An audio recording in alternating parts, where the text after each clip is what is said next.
नमस्कार. अडीचच्या बातमीपत्रात मी योगेश कोलते आपलं स्वागत करतो. सुरुवातीला एक नजर ठळक बातम्यांवर. भारतानं केलेल्या लक्ष्यभेदी कारवाईनंतर पाकिस्तानकडून जम्मू काश्मीरमध्ये वारंवार शस्त्रसंधीचं उल्लंघन. सांबा, जम्मू, राजौरी जिल्ह्यात नागरी वस्त्या आणि सैनिकी ठाण्यांवर पाकिस्ताननं केलेल्या गोळीबारात 7 जण ठार तर 12 नागरिक जखमी. छत्तीसगड स्थापना दिनानिमित्त पंतप्रधान नरेंद्र मोदी यांच्या हस्ते अनेक योजना आणि प्रकल्पांचं लोकार्पण. गोव्यात होणाऱ्या आंतरराष्ट्रीय चित्रपट महोत्सवात 88 देशातील 194 चित्रपट दाखवणार, व्यंकय्या नायडू यांनी दिली माहिती. नीती आयोगानं जारी केलेल्या कृषी माल वितरण आणि शेतीस्नेही सुधारणांच्या निर्देशांकात महाराष्ट्र अग्रस्थानी. स्वयंपाकाच्या अनुदानित गॅस सिलेंडरच्या दरामध्ये 2 रुपयांनी वाढ, तर विना अनुदानित गॅस सिलेंडर 37 रुपये 50 पैशांनी महागणार. बहीण भावाच्या नात्यांची वीण घट्ट करणारी भाऊबीज होणार सर्वत्र साजरी.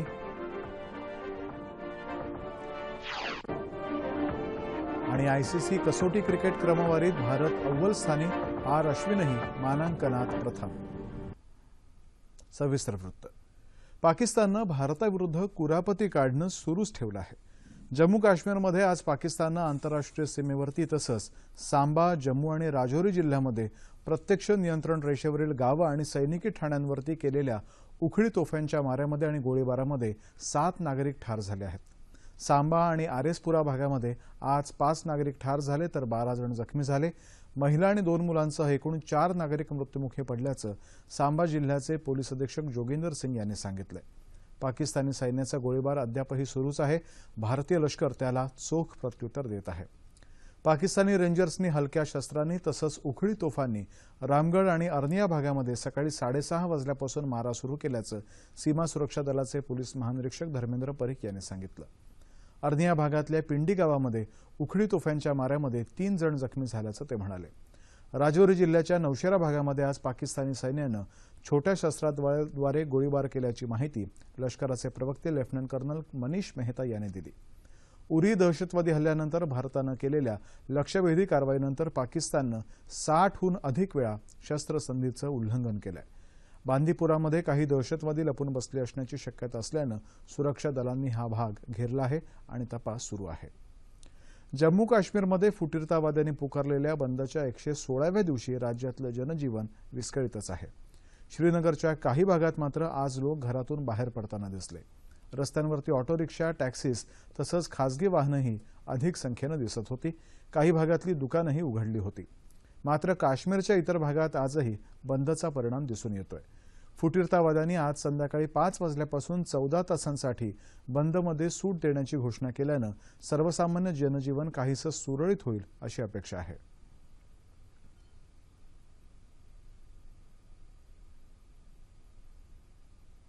विकास हा सर्व समस्यांचं निराकरण करण्याचा मार्ग आहे. छत्तीसगडची वाटचाल याच मार्गावरून सुरू आहे असं पंतप्रधान नरेंद्र मोदी यांनी म्हटलंय. छत्तीसगड राज्याच्या 16व्या वर्धापन दिन सोहळ्याचं आज पंतप्रधान नरेंद्र मोदी यांच्या हस्ते नया रायपूर इथं काही वेळापूर्वीच उद्घाटन झालं. त्यावेळी ते बोलत होते. दारिद्र्य निर्मूलनासाठी सर्वांनी एकत्र येऊन संपूर्ण ताकदीनिशी लढा दिला पाहिजे असंही ते म्हणाले.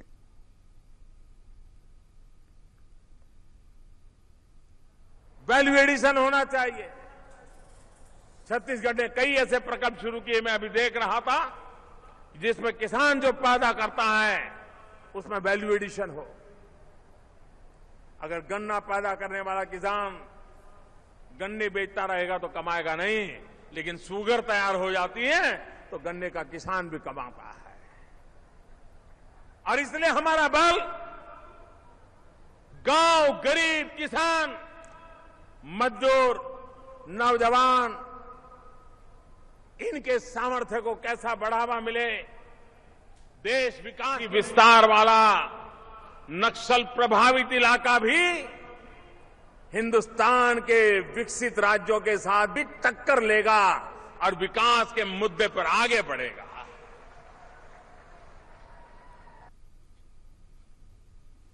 पंतप्रधानांनी पंडित दीनदयाळ उपाध्याय यांच्या पुतळ्याचं अनावरण केलं. तसंच शहरातल्या एकात्म पथ आणि बीआरटीएस वाहतूक प्रणालीचं लोकार्पणही पंतप्रधानांच्या हस्ते झालं.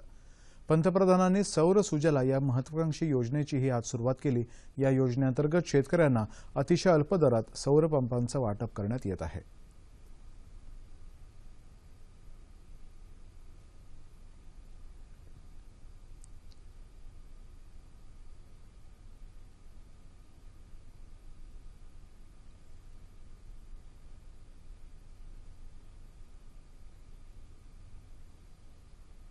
जम्मू काश्मीर सरकारनं काश्मीर खोऱ्यातल्या शाळांच्या इमारतींचं रक्षण करण्यासाठी परिणामकारक उपाययोजना हाती घेण्याचे निर्देश जम्मू काश्मीर उच्च न्यायालयानं दिले आहेत।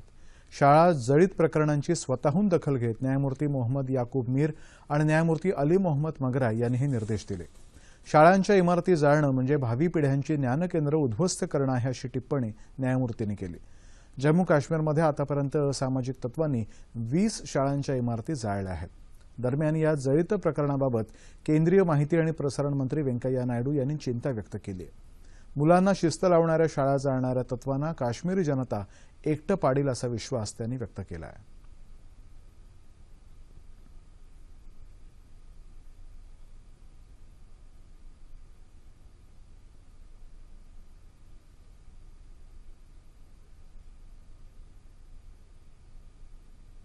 भोपाळ तुरुंगातून काल पळालेल्या आणि पोलिसांनी कंठस्नान घातलेल्या 8 सिमी दहशतवाद्यांच्या प्रकरणाची चौकशी राष्ट्रीय सुरक्षा यंत्रणा करणार असल्याचं मध्य प्रदेशचे मुख्यमंत्री शिवराज सिंग चौहान यांनी सांगितलंय। या प्रकरणी दोषी असणाऱ्या अधिकाऱ्यांचं निलंबन करण्यात आलंय, असंही त्यांनी सांगितलं।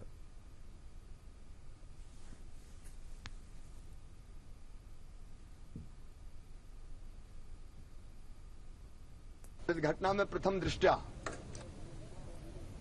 जो दोषी पाए गए हैं, जेल 4 अधिकारी अभी सस्पेंड किए, डीआईजी जेल को सस्पेंड कर रहे हैं, एडीजी जेल हटा दिए गए, डीजी जेल चूंकि अभी पदस्थ हुए थे और बड़े ऑपरेशन से गुजरे हैं, लेकिन मैंने पूरी जांच करने का कहा है। हम इसमें यह भी देखेंगे कि लापरवाही कहां हुई है, क्योंकि लापरवाही केवल लापरवाही नहीं है, अगर लापरवाही भी है तो ये राजद्रोह की सीमा तक जाती है। या दहशतवाद्यांकडे आलेली शस्त्र कुठून आणि कशी आली याचा तपास करण्यात येत आहे, असं पोलीस महानिरीक्षक योगेश चौधरी यांनी सांगितलं। दरम्यान कुठल्याही सरकारी कारवाईबाबत शंका उपस्थित करणं थांबवावं, असं केंद्रीय गृहमंत्री किरेन रिजिजू यांनी म्हटलंय। ते नवी दिल्लीत प्रसारमाध्यमांशी बोलत होते। मध्य प्रदेशमधल्या सिमी दहशतवाद्यांचं पलायन आणि पोलीस चकमकीत त्यांचा झालेला मृत्यू याबाबत सत्य लवकरच बाहेर येईल, असंही रिजिजू यांनी स्पष्ट केलंय।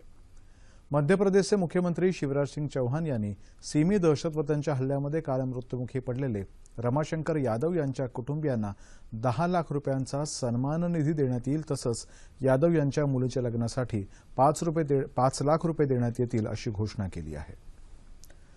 गोव्यामध्ये आयोजित होणाऱ्या इफ्फी अर्थात 47व्या आंतरराष्ट्रीय चित्रपट महोत्सवामध्ये 88 देशांचे 194 चित्रपट दाखवले जाणार आहेत। केंद्रीय माहिती आणि प्रसारण मंत्री व्यंकय्या नायडू यांनी आज नवी दिल्लीत पत्रकार परिषदेत याविषयी माहिती दिली। या महोत्सवासाठी एकूण 1032 प्रवेशिका आल्या होत्या, त्यातून 194 चित्रपटांची निवड करण्यात आली। यंदाच्या महोत्सवामध्ये कोरियन चित्रपटांवरती अधिक भर असणार आहे। सर्वोत्तम कोरियन चित्रपट दाखवले जातील, असं ते म्हणाले। कोरियन चित्रपट दिग्दर्शक इम क्वान यांचा या महोत्सवामध्ये जीवन गौरव पुरस्कार देऊन गौरव करण्यात येईल, अशी माहितीही नायडू यांनी दिली। हा महोत्सव 23 नोव्हेंबरपासून सुरू होणार आहे। नीती आयोगानं जारी केलेल्या कृषी माल वितरण आणि शेतीस्नेही सुधारणांच्या निर्देशांकामध्ये महाराष्ट्रानं अव्वल स्थान पटकावलंय। आदर्श एपीएमसी कायद्याच्या अंमलबजावणी अंतर्गत प्रस्तावित 7 प्राधान्यक्रमांमध्ये फळं आणि भाजीपाल्यावर वितरणासाठी केलेल्या प्रक्रिया, बाजारपेठातील करांची पातळी आदींवरती हा निर्देशांक आधारित आहे। व्यवसाय सुलभीकरण आणि शेतकऱ्यांना आधुनिक व्यापारातून मिळणाऱ्या संधी तसंच कृषी उत्पन्न बाजारातील पारदर्शकता यांचाही यामध्ये समावेश आहे। महाराष्ट्रानं वितरणासंदर्भातल्या जवळपास सर्व सुधारणा अंमलात आणल्या आहेत। या निर्देशांकात गुजरात 2ऱ्या तर राजस्थान 3ऱ्या क्रमांकावर आहे।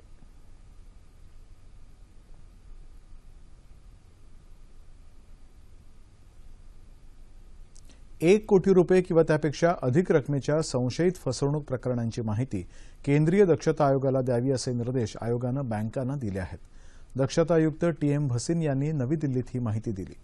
1 कोटी रुपये रकमेपेक्षा अधिक रकमेच्या कर्ज फसवणूक प्रकरणी बँकांनी दक्षता आयोगाला माहिती देणं आता अनिवार्य करण्यात आलं आहे। याआधी असा अहवाल केवळ रिझर्व्ह बँकेला सादर केला जायचा। 50 कोटी रुपये अथवा त्यापेक्षा अधिक रकमेच्या संशयित बँक घोटाळा प्रकरणांविषयीच्या तपासावरती नजर ठेवण्यासाठी केंद्रीय दक्षता आयोग दर महिन्याला रिझर्व्ह बँक, सीबीआय तसंच इतर बँकांच्या वरिष्ठ अधिकाऱ्यांची बैठकही घेणार आहे। व्यवसाय करण्यासाठी अनुकूल वातावरण असणाऱ्या राज्यांच्या यादीमध्ये गुजरातला मागे टाकून आंध्र प्रदेश आणि तेलंगण या राज्यांनी संयुक्तरित्या पहिलं स्थान पटकावलं आहे। केंद्रीय वाणिज्य आणि उद्योग मंत्री निर्मला सीतारामन यांनी याविषयी माहिती दिली। जागतिक बँक आणि उद्योग धोरण आणि प्रोत्साहन मंत्रालयाचा अहवाल प्रसिद्ध करताना त्या काल नवी दिल्लीत बोलत होत्या। या यादीमध्ये महाराष्ट्र 10व्या क्रमांकावर आहे। या यादीतल्या सर्वोत्तम 10 राज्यांपैकी 8 राज्यांमध्ये भाजपा तसंच राष्ट्रीय लोकशाही आघाडीतील घटक पक्षांची सत्ता आहे। स्वयंपाकाच्या अनुदानित गॅस सिलेंडरच्या दरामध्ये आज 2 रुपयांनी वाढ करण्यात आली, तर विनाअनुदानित गॅस सिलेंडरच्या दरामध्ये 37 रुपये 50 पैशांनी वाढ करण्यात आली आहे। विमान इंधनाच्या दरातही प्रति किलोलीटर 3,434 रुपये 25 पैशांनी वाढ झाली आहे। गॅस सिलेंडरच्या दरामध्ये जुलै महिन्यापासून आतापर्यंत 6व्यांदा वाढ करण्यात आली आहे। अनुदानाचा बोजा कमी करण्यासाठी दर महिन्याला 2 रुपये अशी अल्प वाढ करायचा निर्णय सरकारनं जुलै महिन्यात घेतला आहे। केरोसिनच्या दरातही 15 प्रति लिटर 25 पैसे वाढ करायची परवानगी तेल कंपन्यांना देण्यात आली आहे। आंतरराष्ट्रीय बाजारातले तेलाचे दर आणि परकीय चलनाच्या विनिमयाचा दर यांच्या आधारे तेल कंपन्या दर महिन्याच्या 1 तारखेला विमान इंधन आणि स्वयंपाकाच्या गॅसच्या दरामध्ये सुधारणा करत असतात।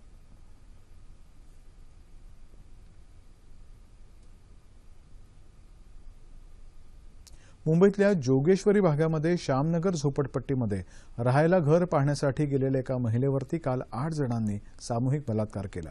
या घटनेनंतर पोलिसांनी आज या प्रकरणातल्या 7 जणांना अटक केली। आंबोलीजवळच्या श्यामनगरमध्ये ही महिला आपल्या पतीसह घर पाहायला गेली होती, मात्र उशीर झाल्यावर त्याच भागातल्या एका महिलेला घरी पीडित महिला राहिल्यावरती 8 जणांनी या घरामध्ये घुसून अत्याचार केला।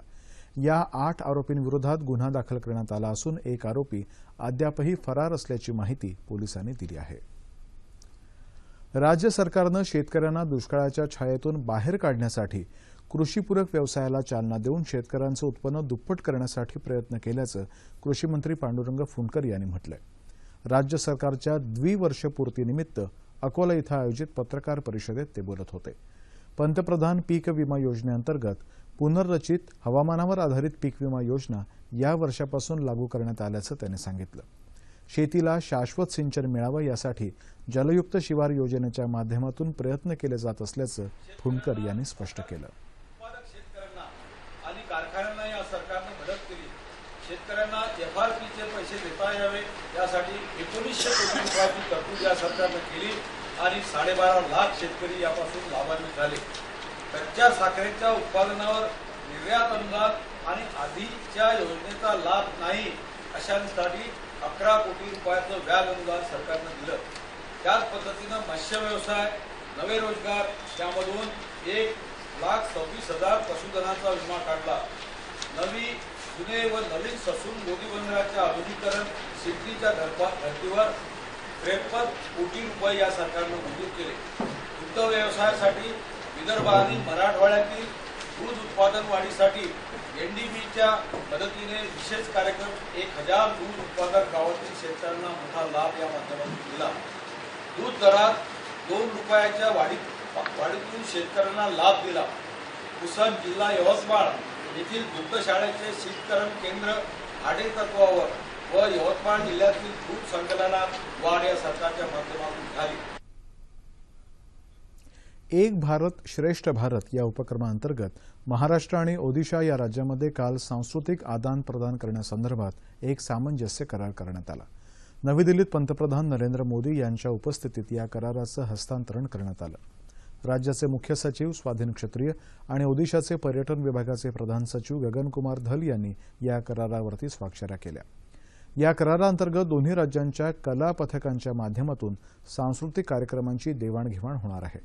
मराठी आणि ओडिया भाषेतील पुस्तक आणि कवितांचे अनुवाद केले जातील। दोन्ही राज्यातील प्रथा आणि परंपरा या विषयक प्रकाशनं तयार केली जातील. तसंच महाराष्ट्र आणि ओडिशामधील चित्रपटांचं उपशीर्षांच्या माध्यमातून वितरणही केलं जाईल. दोन्ही राज्यांचे पारंपरिक क्रीडा प्रकार शिकण्यासाठीही प्रोत्साहन दिलं जाणार आहे. मुंबईच्या किनारपट्टीवर खारफुटी असलेल्या भागामध्ये कुंपण घालण्यासाठी राज्याच्या खारफुटी विभागानं 6 कोटी रुपये खर्चाचा तांत्रिक आराखडा तयार केला आहे. हा आराखडा मंजुरीसाठी राज्य सरकारकडे पाठवण्यात आला आहे. त्याला वित्त मंत्रालयाची मंजुरी मिळाल्यावरती जानेवारी महिन्यापासून कुंपण घालण्याचं काम सुरू होणार आहे. राज्याचे मुख्य वनसंरक्षक एन वासुदेवन यांनी वृत्तसंस्थेला ही माहिती दिली आहे. जानेवारी महिन्यापासून हे काम सुरू करून पावसाळ्यापूर्वी म्हणजे जून महिन्यापर्यंत बऱ्याच मोठ्या भागामध्ये कुंपण घालण्याचं काम पूर्ण होईल अशी अपेक्षाही वासुदेवन यांनी व्यक्त केली. अलीकडेच एका विनोदी अभिनेत्यानं खारफुटी असलेल्या जमिनीवर अतिक्रमण केल्याच्या पार्श्वभूमीवरती आणि अशाच काही घटना घडल्यानंतर राज्याच्या खारफुटी विभागानं खारफुटी संरक्षणासाठी 20 कोटी रुपये खर्चाचं कुंपण घालण्याची घोषणा केली होती. खारफुटी संरक्षणासाठी या उपायाबरोबरच या भागामध्ये सीसीटीव्ही देखरेख प्रणाली बसवण्याचाही या विभागाचा विचार आहे. आपल्या ईमेलची नव्यानं चौकशी करण्याच्या एफबीआयच्या निर्णयाला अमेरिकेच्या राष्ट्राध्यक्षपदाच्या निवडणुकीतील डेमोक्रॅटिक पक्षाच्या उमेदवार हिलरी क्लिंटन यांनी आव्हान दिलं. ईमेलबाबत कोणतंही संशयास्पद प्रकरण नाही असं त्यांनी ठामपणे सांगितलंय. एफबीआयचे संचालक जेम्स कोमी यांनी काल क्लिंटन यांच्या ईमेलची नव्यानं चौकशी करायचे निर्देश दिले होते. या ईमेलमध्ये गोपनीय माहिती आहे का याचा आढावाही एफबीआय घेणार आहे. दरम्यान रिपब्लिकन पक्षाचे उमेदवार डोनाल्ड ट्रम्प यांनी मात्र कोमी यांच्या या भूमिकेचं स्वागत केलं आहे. आणि आता सह्याद्री वाहिनीच्या वृत्त विभागासाठी स्ट्रिंगर्सची नियुक्ती करण्याबाबत माहिती जाणून घेऊया. प्रसार भारती भारत लोकसेवा प्रसारक प्रादेशिक वृत्त विभाग दूरदर्शन केंद्र मुंबईकडून 36 जिल्ह्यांकरता स्ट्रिंगर्सचं पॅनल तयार करण्यासाठी अर्ज मागवण्यात येत आहेत. अर्ज 16 डिसेंबर 2016 संध्याकाळी 5 वाजेपर्यंत प्रादेशिक वृत्त विभाग दूरदर्शन केंद्र पीबी मार्ग वरळी मुंबई 30 या पत्त्यावर पोहोचतील अशा पद्धतीनं पाठवणं आवश्यक आहे. अर्ज आणि अधिक माहिती संकेतस्थळ www.ddkmumbai.org वर उपलब्ध.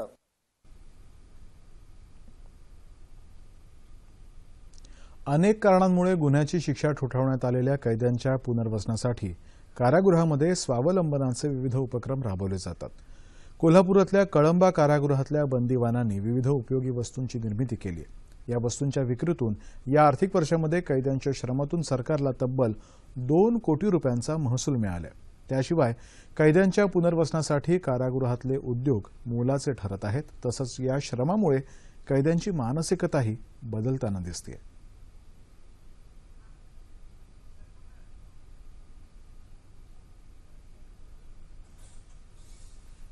अनेकांना परिस्थिती गुन्हेगार बनवते, त्याची त्याला शिक्षाही मिळते.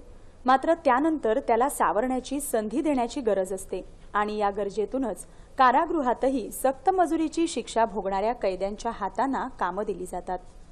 कोल्हापूर जिल्ह्यातल्या कळंबा कारागृहातही अशी सोय आहे. या कारागृहात कैद्यांसाठी विविध प्रकारचे उद्योग विभाग सुरू करण्यात आले आहेत.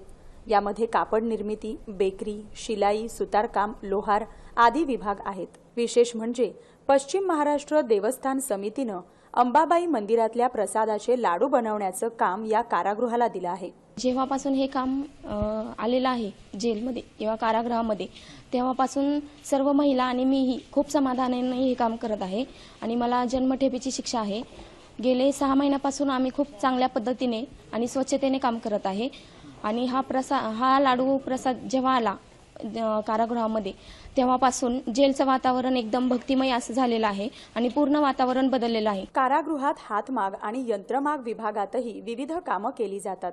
ITI किंवा डिप्लोमा केलेल्या 40 प्रशिक्षकांकडून त्यांना याबाबतचं प्रशिक्षण दिलं जातं. कैद्यांची आवड आणि कारागृहाची गरज लक्षात घेऊनच त्यांना काम दिलं जातं. कुशल कैद्यांना कारागृहाच्या नियमाप्रमाणे मोबदलाही दिला जातो.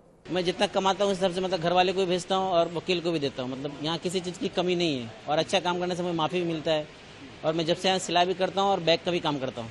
कारागृहात 2 BEd झालेले शिक्षकही आहेत. ज्या बंदीजनांना आपलं शिक्षण पूर्ण करण्याची इच्छा आहे त्यांना ते मार्गदर्शन करतात. त्यामुळे एकंदरीतच कारागृह प्रशासनाकडून महसूल मिळण्याबरोबरच कैद्यांचं पुनर्वसनही योग्य प्रकारे केलं जात असल्याचं कारागृह अधीक्षकांनी सांगितलं. कारागृहात विविध प्रकारचे उद्योग बंद्यांमार्फत आपण केलं जातं. त्यामार्फत आपण बंद्यांना काम निर्माण करतो. बंद्यांच्यात तांत्रिक ज्ञानाची भर टाकतो आणि प्रशिक्षण देऊन त्यांच्याकडून उद्योग चालू केला जातो. कारागृहात 70 वस्तूंना शासनाचं आरक्षण आहे. ज्या वस्तू कारागृह निर्मित वस्तू आहेत त्या शासकीय इतर संस्थांनी ते खरेदी करणं बंधनकारक आहे. सुधारणा आणि पुनर्वसन हे कारागृह प्रशासनाचं ब्रीदवाक्य कळंबा कारागृहात सफल होताना दिसत आहे.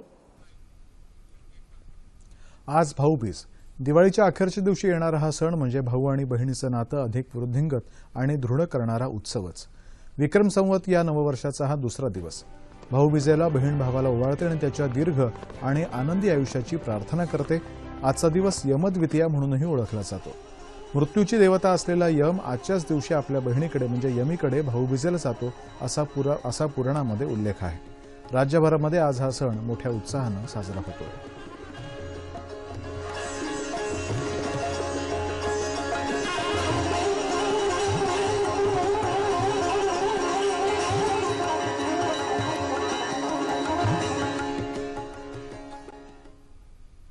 आंतरराष्ट्रीय क्रिकेट परिषदेच्या कसोटी संघ क्रमवारीमध्ये भारतानं प्रथम स्थान कायम राखलंय.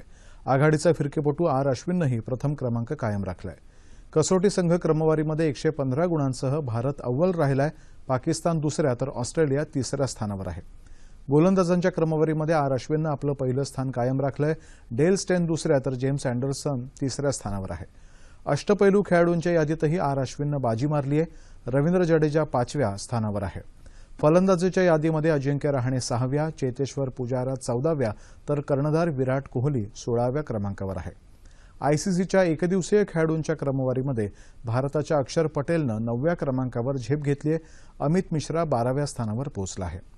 न्यूझीलंड विरुद्ध एकदिवसीय मालिकेमध्ये 3-2 असा विजय मिळवल्यानंतर उमेश यादव आणि जसप्रीत बुमराह यांच्याही मानांकनामध्ये सुधारणा झाली आहे.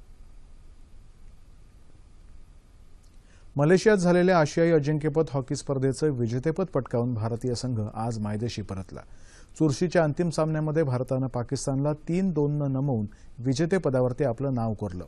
या सामन्यानंतर भारतीय हॉकी खेळाडूंचं मनोबल उंचावलं आहे.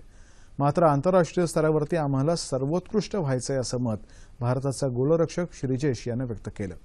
या स्पर्धेत गोल करण्याचे विरोधी संघाचे मनसुबे हाणून पाडत श्रीजेशनं आंतरराष्ट्रीय पातळीवरती उत्तम गोलरक्षककार म्हणून आपली ओळख निर्माण केली आहे. हवामान. येत्या 24 तासामध्ये कोकणामध्ये तुरळक ठिकाणी पाऊस पडण्याची शक्यता हवामान विभागानं वर्तवली आहे. राज्यामध्ये इतर ठिकाणी हवामान प्रामुख्यानं कोरडं राहील असा हवामान विभागाचा अंदाज आहे. आणि आता ठळक बातम्या पुन्हा एकदा. भारतानं केलेल्या लक्ष्यभेदी कारवाईनंतर पाकिस्तानकडून जम्मू काश्मीरमध्ये वारंवार शस्त्रसंधीचं उल्लंघन. सांबा, जम्मू आणि राजौरी जिल्ह्यात नागरी वस्त्या आणि सैनिक ठाण्यांवर पाकनं केलेल्या गोळीबारामध्ये 7 जण ठार तर 12 नागरिक जखमी. छत्तीसगड स्थापना दिनानिमित्त पंतप्रधान नरेंद्र मोदी यांच्या हस्ते अनेक योजना आणि प्रकल्पांचं लोकार्पण. गोव्यात होणाऱ्या आंतरराष्ट्रीय चित्रपट महोत्सवात 88 देशातील 194 चित्रपट दाखवणार. व्यंकय्या नायडू यांनी दिली माहिती. नीती आयोगानं जारी केलेल्या कृषी माल वितरण आणि शेतीस्नेही सुधारणांच्या निर्देशांकात महाराष्ट्र अग्रस्थानी. स्वयंपाकाच्या अनुदानित गॅस सिलेंडरच्या दरामध्ये 2 रुपयांनी वाढ तर विनाअनुदानित गॅस सिलेंडर 37 रुपये 50 पैशांनी महागणार.